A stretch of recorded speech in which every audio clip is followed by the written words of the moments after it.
जैन साथियों, आज हम ट्रिकी मैथ के अंतर्गत कुछ महत्वपूर्ण सवाल बताएंगे जो आगामी परीक्षाओं के लिए बहुत महत्वपूर्ण है।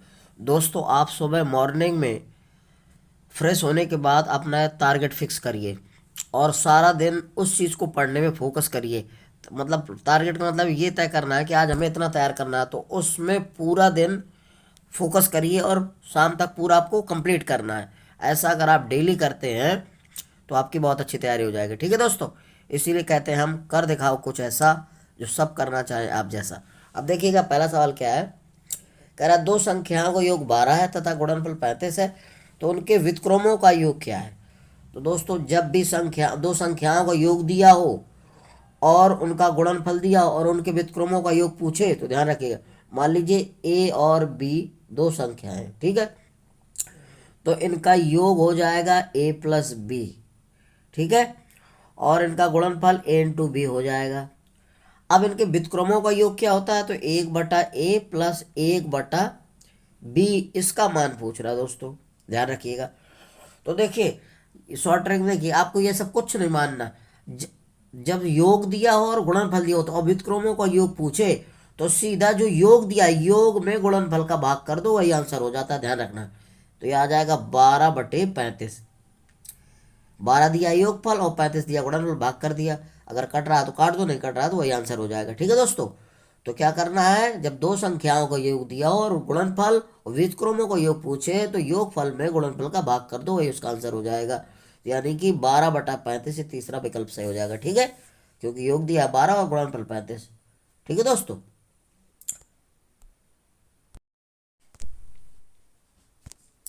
अगला सवाल है। कह रहा है किन्हीं चार क्रमागत विषम संख्याओं का औसत 12 है, तो उनमें से सबसे छोटी संख्या क्या होगी। दोस्तों, जब क्रमागत विषम संख्याओं का औसत दिया हो, उनमें सबसे छोटी संख्या पूछे तो ध्यान रखना, औसत हमेशा ठीक बीच वाली संख्या होती है। तो हमें पहले शॉर्ट ट्रिक बताते हैं, फिर विस्तार से बताएंगे। ठीक है, तो क्रमागत विषम संख्याओं का औसत कितना होता है, 12 दिया है, तो ध्यान रखना विषम संख्या हमेशा औसत अगर पूछा तो ठीक बीच की संख्या होती है। चाहे सम पूछे चाहे विषम पूछे, चाहे किसी संख्याओं का औसत पूछे, बीज वाली संख्या उसकी औसत होती है। तो देखिएगा, ये 12 हमारा औसत हो गया। अब 12 के बाद में सम संख्या कौन सी आएगी, 13 आएगी। 13 के बाद में सम कौन सी, 15। ठीक है, अब इसके बाद 12 के पहले क्या आएगी, 11। 11 के पहले भी सम संख्या 9 आ जाएगा।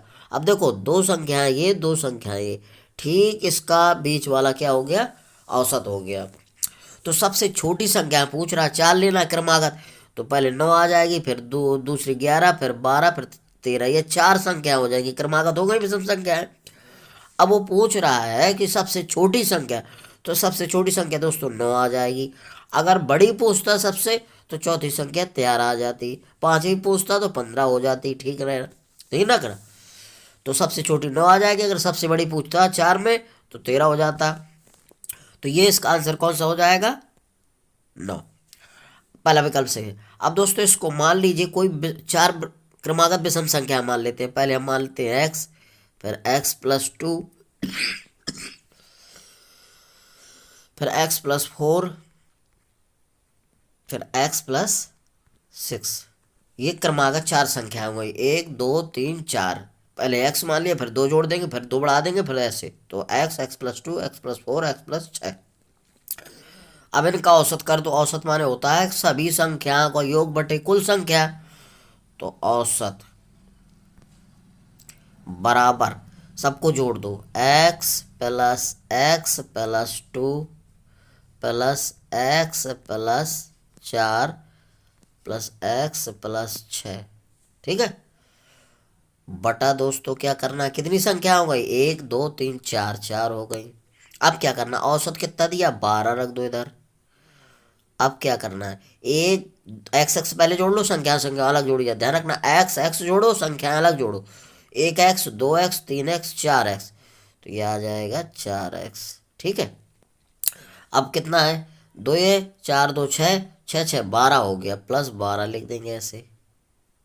ठीक है दोस्तों, अब बटा 4 है, क्या है, बटा 4 है। अब 4 का यहाँ कैंची गुणा कर दो, तो दोस्तों कितना आ जाएगा, ये आगे लिखेंगे हम, 4x बराबर बरचौक 48, और ये जो 12 इस तरफ भेज दो तो ये माइनस का हो जाएगा। ठीक है, अब 48 में घटाओगे कितना, 12 तो कितना आ जाएगा, 36 आ जाएगा, और बराबर 4x। अब 4 से 4 काट दो, 4 नमा 36, तो कितना आ जाएगा, तो x की वैल्यू दोस्तों 9 आ जाएगी। तो चाहे ऐसे लगा लो चाहे वैसे लगा लेना। जब भी ध्यान रखना क्रमागत संख्या सम का या विषम, यही मान लेंगे x, x+2, x+4 plus x, ऐसे ध्यान रखना। ठीक है साथियों, तो इसका सबसे छोटी संख्या कौन सी हो जाएगी, 9 हो जाएगी। ठीक है, अगर बड़ी संख्या पूछी जाती तो क्या करते दोस्तों, इसमें जितना मान आया है, ये x का मान कितना 9 आया, तो ये x सबसे बड़ी क्या है, x+6 है, तो इसमें 9 रख देते हैं, तो 9 6 15 वही बड़ी आ जाती है। अगर चौथी पूछी जाती है तो 9 4 13 आ जाता है इसमें। ठीक है दोस्तों, 5 अंकों की 15 आ जाती है, और 4 अंकों की सबसे बड़ी 13 आ जाती है, छोटी 9 आ गई। ठीक है, इस तरह से लगा लीजिए। अगला सवाल है, कह रहा है किसी संख्या का 7/11 का 4/9 का 3/7 भाग 100 के बराबर है, उस संख्या का 40% कितना होगा। तो दोस्तों, जब भी कह दे किसी संख्या का इतना का इतने का बराबर है, तो कोई भी संख्या मान लेंगे, हम क्या करेंगे पहले ऐसे विस्तार से। तो x मान लीजिए हमने संख्या, तो इसका 7/11 गुणा, का मतलब गुणा, ध्यान रखना जहाँ का लगा गुणा कर देता, 4/9 गुणा 3/7 बराबर कितना है, 100 है दोस्तों। ठीक है, अब इसको आप हल कर लीजिए। तो देखिएगा 7 से तो 7 कट गया। ठीक है, अब क्या बचा आपका, 3 से काट दो, 3 कम 3, 3 त्रिका 9, ये हो गया। अब इसको काट दो, 4 से बराबर किस तरफ काट दिया जाता है, 4 कम 4 दूनी 8, 25 75, ये कट गया। ठीक है, 25 चौको 100 होता है, सॉरी, 4 कम 4 4 दूनी 4 5 20, ये आ गया। अब हमारा क्या बचा यहाँ, ये 11 बचा और 3 गए। ठीक है दोस्तों, ध्यान रखना नीचे बचा है तो नीचे गुणा कर दो, 11 3 33, 33 इस तरफ पहुंच जाएगा, तो x बराबर क्या हो जाएगा, 25 गुणा 33 कर दो। तो इसका गुणा कराओ तो कितना आ जाएगा, आपका गुणा कराने के बाद 825 आ जाएगा। कितना आ जाएगा, 825 आ जाएगा। अब दोस्तों कह रहा है उस संख्या का, तो ये वह संख्या x का मान कितना आ गया, 825 आ गया।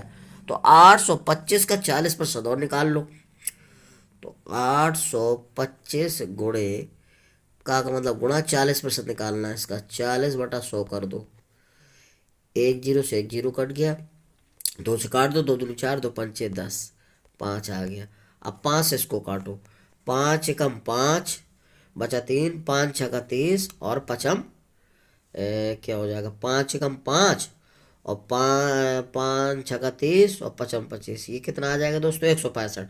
अब यहाँ पर 2 बचा है, 2 का गुणा कर दो 165 से, तो 2 पंचे 10, 2 छक्का 12, 1 13 के 3 हासिल लगा 1 2 1 3, कितना आ जाएगा, 330 संख्या आ जाएगी। वह संख्या कौन सी हो जाएगी, 330 दोस्तों। तो यानी कि पहला विकल्प सही हो जाएगा। कितना आंसर आ जाएगा, संख्या का 40% कितना होगा, 330 होगा। ठीक है दोस्तों, इस तरह से लगाना है आपको।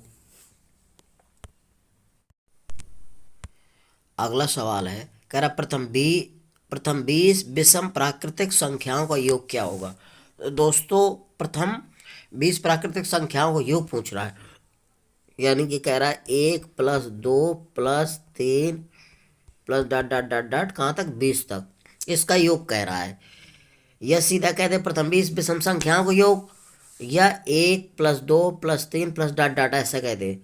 तो ध्यान रखना 1 + 2 + 3 plus dot dot dot dot जब n संख्याएं हो, तो विषम संख्याओं का योग की ट्रिक होती है सीधा n² होता है दोस्तों। ध्यान रखना क्या होता है, n² होता है।